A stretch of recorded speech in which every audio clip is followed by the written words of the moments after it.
Je souhaite vous présenter cette démarche essentielle à entreprendre dès maintenant pour vous rapprocher du Saint-Esprit. Je suis convaincu que vous entrez dans une nouvelle saison. Certaines de ces clés constitueront des rappels, il s'agira de pratiques dont vous avez déjà conscience, mais qui viendront vous encourager à saisir pleinement ce que Dieu a préparé pour vous. D'autres éléments que j'aborderai seront peut-être nouveaux pour vous. À mesure que nous explorerons ces différentes clés, je vous invite à vous engager pleinement dans l'application de ces vérités bibliques dans votre vie. En procédant ainsi, vous verrez s'épanouir une relation d'amitié avec le Saint-Esprit.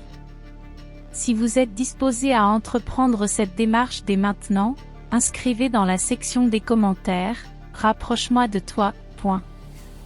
Que cette prière publique devienne la vôtre. Écrivez-la avec foi, rapprochez-moi. Inscrivez-la dans la section des commentaires. Examinons à présent le premier point, engagez-vous à lire la Bible quotidiennement. Dans 2 Timothée 3 versets 16 à 17, il est dit, « Toute l'écriture est inspirée de Dieu, et utile pour enseigner, pour convaincre, pour corriger, pour instruire dans la justice, afin que l'homme de Dieu soit accompli et propre à toute bonne œuvre. » L'Écriture nous corrige lorsque nous faisons fausse route et nous enseigne la droiture. Dieu s'en sert pour préparer et équiper son peuple à accomplir toute bonne œuvre. La parole de Dieu est inspirée par le Saint-Esprit, qui a guidé les auteurs des Écritures. Ainsi, en approfondissant la connaissance de la parole, vous cultivez et fortifiez votre amitié avec le Saint-Esprit, car chaque mot en émane. Vous pouvez solliciter l'enseignement du Saint-Esprit à mesure que vous parcourez les Écritures, mais il est indispensable de vous engager fermement à devenir un lecteur assidu de la Bible.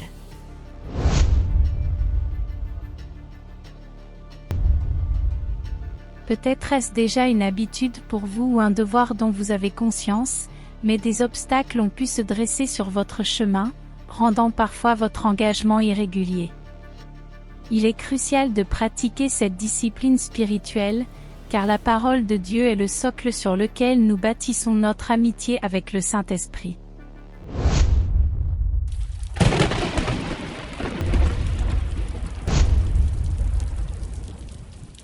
Le Saint-Esprit façonne en nous le caractère de Christ. Si vous aspirez réellement à vous rapprocher du Saint-Esprit, il vous faudra prendre la parole de Dieu au sérieux. L'écouter implique également une attention sérieuse à sa parole.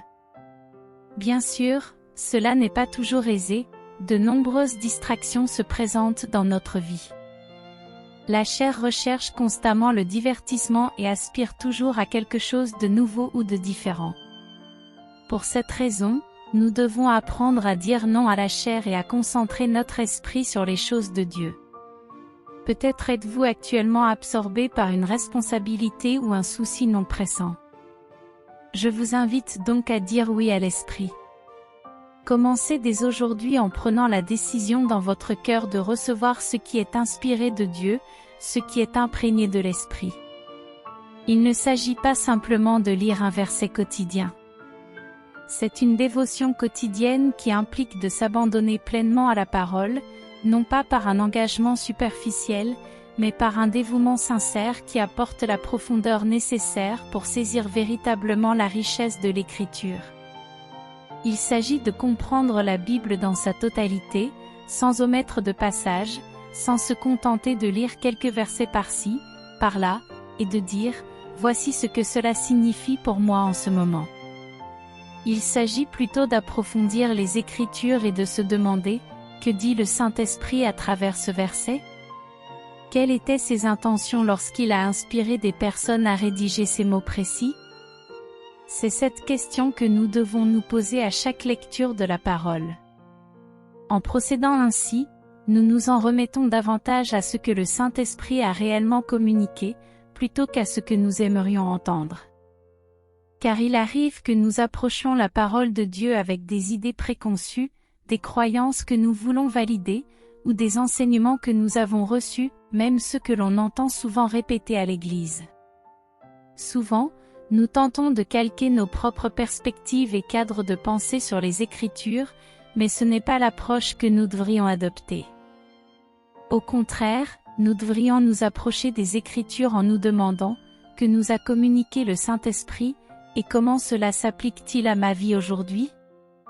Cependant, pour en arriver là, vous devez prendre l'engagement de devenir un lecteur assidu de la Bible. Si vous ne savez pas par où commencer, choisissez un livre simple comme l'Évangile de Jean ou l'Épître de Jacques. Personnellement, le livre de Jacques a été celui par lequel j'ai commencé mon parcours de lecture et de dévotion en tant que croyant nouveau-né et converti. C'était le premier livre que j'ai lu dans une démarche spirituelle personnelle. Bien que j'ai appris les Écritures en grandissant à l'église et dans une école chrétienne, en tant que croyant né de nouveau, le livre de Jacques a marqué le début de mon véritable cheminement.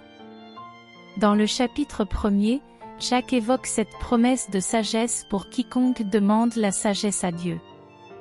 J'ai alors prié ainsi, « Saint-Esprit, accorde-moi la sagesse et éclaire-moi sur le sens des Écritures. Aide-moi à comprendre ce que tu cherches à communiquer. » Vous pouvez vous adresser au Saint-Esprit en tout lieu et à tout moment, et il peut vous répondre. Cependant, le moyen le plus clair par lequel il vous parlera demeure sa parole. Si vous aspirez à vous rapprocher du Saint-Esprit, commencez par cet engagement quotidien de lecture biblique. Vous pourriez vous demander, combien de chapitres ou de livres dois-je lire par jour?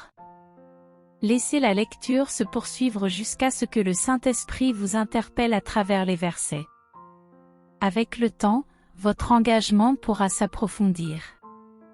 Pour ceux qui sont déjà avancés, vous pourriez augmenter progressivement la quantité de lecture quotidienne afin de vous imprégner davantage de la parole de Dieu chaque jour. Si vous débutez, commencez simplement et demandez à Dieu de vous parler chaque jour à travers les Écritures. Recevez quelque chose de la parole, établissez ce lien, puis développez-le graduellement. En parallèle, il est essentiel d'établir un programme incluant la prière quotidienne. Vous entrez dans une nouvelle saison, avec l'aspiration de devenir une personne qui reflète davantage Christ.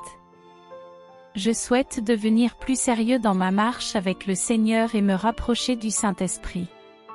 Il est essentiel d'établir un programme qui inclut la prière quotidienne. Comme je l'ai mentionné au début de ce message, je vais partager avec vous quelques clés, que vous avez peut-être déjà envisagées auparavant. Ces recommandations ne sont peut-être pas nouvelles pour vous, mais elles vous serviront d'encouragement et de rappel pour persévérer dans ces disciplines spirituelles. Bientôt, j'aborderai des aspects peut-être moins familiers, mais il est crucial de rappeler l'importance d'un programme structuré qui inclut la prière quotidienne. Un vieux dicton nous enseigne, avec une grande vérité, que ne pas planifier, c'est planifier l'échec. Si l'on se réveille chaque jour sans intention, direction, organisation ni structure, il devient difficile de se concentrer au dernier moment. Il est donc essentiel de mettre en place une discipline et une structure quotidienne en ce qui concerne la prière. Le Saint-Esprit inspire en nous le désir de prier, mais il nous appartient d'exercer la discipline nécessaire pour persévérer dans la prière. La décision de prier repose sur nous. Dans la première épître aux Thessaloniciens, chapitre 5, versets 16 à 18, il est dit, « Soyez toujours joyeux, priez sans cesse, rendez grâce en toutes choses, car c'est la volonté de Dieu pour vous en Jésus-Christ. » Au verset 17, l'idée qui se dégage est que la prière doit devenir un mode de vie. Cela implique à la fois des moments de prière spontanés et des temps de prière prévus. Bien que vous puissiez prier tout au long de votre journée, il est aussi important de consacrer des moments spécifiques uniquement pour Dieu, sans distraction ni autres occupations. Il est tout à fait acceptable de prier en travaillant, en conduisant, ou en étant en compagnie d'amis, en restant constamment en communion avec le Saint-Esprit et conscient de sa présence. Cependant, à cette prière spontanée devrait s'ajouter un temps de prière planifié, durant lequel il n'y a que vous et le Seigneur, dans une relation intime et exclusive. En négligeant la prière un jour, c'est comme si nous disions au Saint-Esprit, « Je peux vivre aujourd'hui sans toi ». Lorsqu'une semaine passe sans prière, nous envoyons au Saint-Esprit un message implicite, « Cette semaine, je n'ai pas besoin de toi ». Adopter un mode de vie sans prière, c'est dire au Saint-Esprit, « Je peux vivre de ma propre force, de ma propre puissance et de ma propre capacité ». La prière est l'invitation au Saint-Esprit de s'impliquer dans nos activités quotidiennes, c'est par elle que nous communions avec lui, que nous recevons son esprit et sa sagesse. Pour ce faire, il est crucial d'établir un programme. Si votre emploi du temps ne vous permet pas de prier, il est temps de réorganiser vos priorités. Faites une liste des choses selon leur importance, interrogez-vous sur ce qui mérite véritablement votre temps en priorité absolue. Soyez pragmatique dans votre démarche. Tout ce qui touche à la spiritualité est un partenariat avec Dieu. Ce partenariat ne signifie pas que Dieu ait besoin de nous, mais il a conçu les choses de manière à ce que nous dépendons de son mouvement. Par exemple, Dieu accomplit le salut, il nous demande simplement de croire en son Fils Jésus. Dieu accomplit des miracles, il nous demande seulement de croire. De même, pour manifester des dons spirituels, il nous faut être prêt à agir, à suivre sa direction. Ainsi, la discipline et l'organisation nous aident à établir une relation spirituelle plus profonde avec le Saint-Esprit. La clé est de décider de prier davantage et régulièrement, en mettant en œuvre cette discipline dans un programme de prière quotidienne.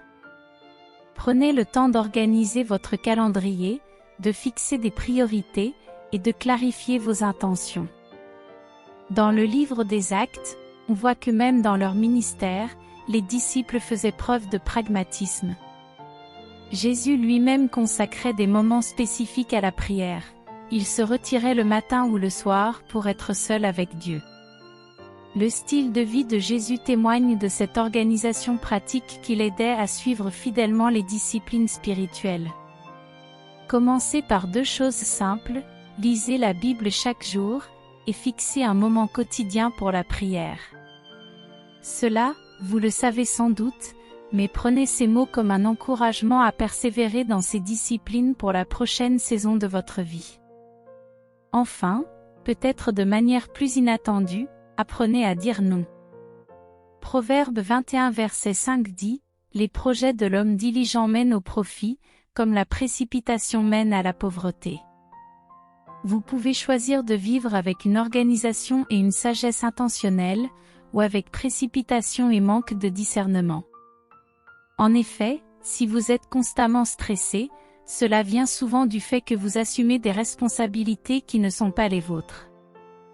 Éphésiens 5 versets 15 à 16 nous exhorte, « Soyez donc très attentifs à votre manière de vivre, ne vivez pas comme des insensés mais comme des sages, en tirant le meilleur parti du temps, car les jours sont mauvais. » Maximiser les opportunités implique de dire non à ce qui n'est pas destiné par Dieu pour nous. Pasteur et prédicateur, je m'adresse spécifiquement à vous, vous n'êtes pas tenu de dire oui à chaque invitation de prédication. Vous devez être dirigé par l'Esprit quant aux engagements ministériels auxquels vous répondez. Laissez l'Esprit vous guider sur les invitations et responsabilités que vous acceptez. Parfois, nous pensons devoir tout faire, par un excès de responsabilité, voire par ego. Mais Dieu nous confie chacun une mission précise, des relations spécifiques, et des responsabilités claires. Dire non à ce qui ne vient pas de Dieu permet d'éviter des distractions et de garder notre communion avec le Saint-Esprit intacte. Cela ne signifie pas que l'Esprit nous quitte quand nous manquons à notre devoir de prière, mais les distractions nous éloignent de cette communion, affaiblissant notre capacité à entendre sa voix et à recevoir de lui. On n'a pas besoin de dire oui à chaque invitation ou à chaque faveur. Si nous avons peur de manquer quelque chose, ce souci peut nous amener à l'épuisement, voire au stress financier. Apprendre à dire non à ce qui n'est pas pour nous aider à nous concentrer, à devenir plus efficaces et à agir avec intention. Par expérience personnelle, notre ministère est devenu très sélectif. Nous déclinons désormais la majorité des invitations, car nous nous concentrons sur les médias et les événements. Dire non à beaucoup d'autres engagements me permet d'accomplir la mission que Dieu m'a confiée, sans pression ni stress. Mon mariage, mes relations familiales, et celles avec le personnel du ministère sont préservées, et nous avançons dans la paix, la grâce et l'excellence. Ce rythme intentionnel et plus lent favorise une plus grande sensibilité à la présence du Saint-Esprit. Peut-être que cette prochaine saison est le moment pour vous de dire non à davantage de choses, d'invitations et de responsabilités pour rester focalisé sur l'essentiel. Enfin, Colossiens 3 verset 23 nous enseigne que, quoi que vous fassiez, faites-le de tout votre cœur, comme pour le Seigneur et non pour des hommes. Notre excellence, notre caractère et notre conduite sont autant de témoignages vivants de notre foi en Christ. Soyons donc diligents et fidèles, et dans chaque aspect de notre vie, que notre service reflète notre communion avec Dieu. Il est impératif, à présent, de prêcher l'Évangile et de le faire de manière claire et distincte. Il nous faut dénoncer le péché. Il est essentiel d'expliquer sans ambiguïté la voie du Seigneur Jésus. Nous devons énoncer clairement que le salut ne se trouve qu'en Jésus-Christ et que le repentir de nos péchés est nécessaire. Nous sommes sauvés par la grâce, par la foi, et non par des œuvres dont un homme pourrait se glorifier. Il est donc crucial de communiquer ce message de manière explicite. Prêcher l'Évangile, oui. Cependant, au-delà de notre communication claire de l'Évangile, nous devrions également mener une vie d'excellence, une vie qui reflète le royaume de Dieu. Récemment, une personne m'a interpellé en me faisant remarquer que j'avais commencé à porter des costumes lorsque je prêche. Je tiens à préciser que cela relève de ma conviction personnelle. Je n'impose cela à personne et je n'affirme pas que le Saint-Esprit a commandé cela à tous. Je ne prétends pas que c'est une norme pour tous les prédicateurs. Ceux qui ne le font pas ne commettent pas nécessairement d'erreur.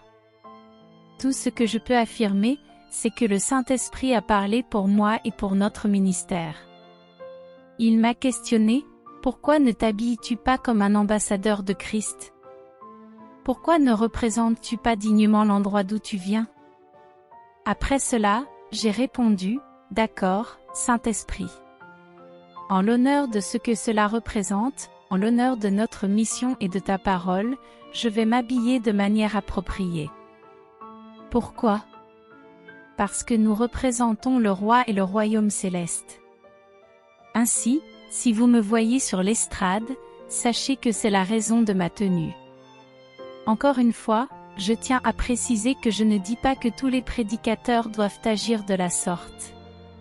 Certains pourraient même ne pas être appelés à le faire, car chacun a une mission unique. Pour notre part, nous croyons que Dieu nous a appelés à certaines sphères et plateformes qui exigent des moyens de communication spécifiques. C'est pourquoi nous avons choisi de nous assurer que nous représentons le royaume de cette manière. Je souligne ici que nous réfléchissons même à notre façon de nous habiller, en tenant compte de la direction du Saint-Esprit. Il est important de veiller à ce que cela ne devienne pas une forme de religieux. Un religieux se manifeste par une obsession qui nous pousse à croire que nous avons manqué le Saint-Esprit sur des détails insignifiants. Parfois, par exemple, vous pouvez ressentir une pression intérieure pour changer de direction dans un magasin ou passer 10 minutes dans une allée. Cela peut être la voix du Saint-Esprit, mais aussi le fruit de votre imagination. Si vous n'y prenez pas garde, vous risquez de vous torturer mentalement et émotionnellement en confondant la voix du Saint-Esprit avec vos propres pensées et émotions. Je ne fais pas référence à ce mode de vie, mais plutôt à une conscience simple et éveillée de la présence du Saint-Esprit à nos côtés. En réalisant que nous représentons le roi et que nous portons une présence royale, notre conduite, notre manière de parler, de nous comporter et de traiter autrui se manifestera d'une façon différente, à mesure que nous devenons plus conscients de lui. Philippiens 4 verset 8 nous exhorte ainsi, « Enfin, frères et sœurs, tout ce qui est vrai, honorable, juste, pur, aimable et admirable, ce qui est excellent et digne de louange, que cela occupe vos pensées. » Ce passage biblique nous invite à choisir nos pensées. Il convient de clarifier cela. Dieu ne nous ordonne pas, par sa parole, de faire quelque chose d'impossible. Il ne nous commande que ce qu'il nous est possible d'accomplir. Dans cette instruction du Nouveau Testament, il nous est demandé de choisir de concentrer nos pensées sur des réalités honorables, vraies, justes, pures, aimables et admirables. Cela inclut inévitablement la présence du Saint-Esprit. Ainsi, en tant que croyants nés de nouveau, vivre en étant conscient de la présence du Saint-Esprit transforme notre existence, car nous savons qu'il est à nos côtés en tout temps.